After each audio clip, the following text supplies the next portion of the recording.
In business, delegation can be a difficult and confusing concept to grasp. Is it really worth asking someone to do a task you know you can do better yourself? How do you delegate without acting like a slave driver? Today, we're going to demystify the delegation process and provide tips on how you can best get your team working hard for you. Welcome to Scaling for Success.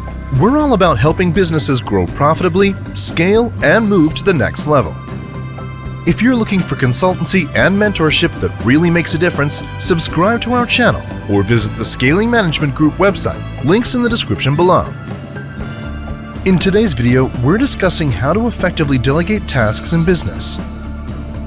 Delegation in business can seem simple at first glance, but there are ways you can improve how you divvy up tasks within a business. With these tips, you can optimize how tasks are approached and how their delegation is received. Firstly, let's go over what delegation is. Delegation in business terms refers to the act of conferring some of your functions or power on another, so he or she can act on your behalf. Delegation or outsourcing. It's also important to clarify the differences between delegating and outsourcing. So what are the differences? Semantics mainly. Outsourcing involves purchasing goods or subcontracting services from an outside company, while delegation often refers to giving tasks to internal employees. Delegation is a touchy subject, because delegation essentially means relinquishing control. This is something many people struggle with, often because it's common for founders and leaders to believe that they alone are the only ones who can complete a task as well as they do. Or as the saying goes, if you want something done right, do it yourself. However, effective delegation shouldn't be ignored as a critical skill for small business success. An inability to completely delegate is one of the main reasons that founders and executives fail in business. Delegation is a dirty word, and people often mistake it for laziness and passing off work, so they refuse to do it. Now onto some key tips for delegation in business. The choice is yours. Firstly, choose the tasks you are willing to delegate. As a small business owner or manager, you should be using your time on the most critical tasks for the business and the ones only you can do. Thus, tasks that don't fit your skill set should be delegated to others, such as making a website if you don't have the appropriate tech skills. Don't delegate too much though, try to utilize your skills as much as possible within reason. Delegating will likely result in high costs and a lack of control. This seems like obvious advice. However, I can't stress enough the importance of not being a control freak in business. Not only are you likely to fail at tasks if you don't have the appropriate skill set, but you're also likely to overextend yourself and may encounter burnout. Try to get into the right mindset for delegation and address the insecurities you might have about giving up responsibility. You can more effectively choose which tasks to delegate by developing a firm priority system.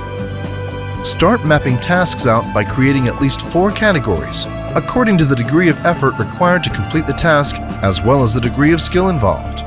The highest of which should contain tasks that you should keep on your own plate, while those in the lower skilled categories can be assigned to others. The degree of effort should tell you which tasks are more important to delegate. For example, delegating responsibility for a high-effort, low-skill task will save you lots of time. This will help you make decisions when your team is swamped with work. Know your people. The next thing to consider is picking the best person to delegate to. Closely observe the traits, values, and skills of the people you're considering. Play to the strengths of your employees or team members. Give work to the people you know will deliver, rather than those who are the least busy. It's also important to take an unbiased approach to picking people. Try to avoid nepotism or other forms of favoritism. This can lead to a decrease in efficiency. Trust is an important factor in delegation. Trusting the person you're delegating a task to both takes stress off your shoulders and allows the person to approach the task in their own way. Relinquishing control in this way can be scary to some people, but it's crucial to establishing a good relationship between you and the people you're delegating tasks to.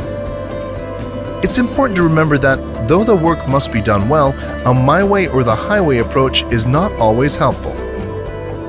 It's also important to give clear assignments and instructions. Try to strike a balance between explaining so much detail that the listener is insulted and not explaining enough. Try to think back to when you were learning how to approach a new task. Be thorough. Don't leave any of the key details out. Ask the employee or team member if they understand the task and have all the information they need without patronizing them. It's also helpful to set a definite completion date and a follow-up system. This is especially important for newer employees. A specific deadline with milestones is crucial as it lays out a clear map of the task at hand, ensuring that if something goes wrong, you'll know straight away rather than on deadline day. However, it's important not to watch over the shoulder of the employee, as this can sour relations between you and your team member. Make sure you're accessible so the person you assign the task to can approach you with any questions or concerns. Upskill and empower your employees. Focus on teaching skills. They say if you give a man a fish, he'll eat for a day, but teach him to fish and he'll eat for a lifetime. In the same vein, you should try to teach your employees or team members to be self-reliant. This is important as it saves you time and energy spent micromanaging your team, allowing you to focus on more important things. To achieve this, you must let your employees stretch their skills and judgment, but you may have to go out of your way to teach the team new things. Be consistent in who you hand over tasks to, as delegating the same type of tasks to the same person will eventually increase their aptitude for those types of tasks. As you hand over more and more responsibility, it's important to recognize that learning new skills can sometimes include making mistakes. Acknowledge when employees make a good faith effort to do things right and don't expect perfection at all times. Additionally, you don't want to disregard the importance of giving credit where credit is due. This is often overlooked by business owners, but giving public and written credit inspires loyalty and effectiveness. The employee gets the recognition and satisfaction of being credited for their work, and in turn, you're creating a worker who's more likely to approach tasks with enthusiasm, so everyone wins. Additionally, provide specific feedback on where they went right or wrong in undertaking the task. However, be mindful when doing so. Ensure that employees are not fearful of making mistakes because they'll either be reprimanded or they'll be faced with negative consequences. The feedback process is all about providing guidance, mentoring, recognition, and support to your employees. It's all or nothing. Delegate responsibility and authority, not just the task itself. Make sure the chain of command is well established so you don't find yourself reporting to your subordinates and ending up doing some of the work rather than vice versa.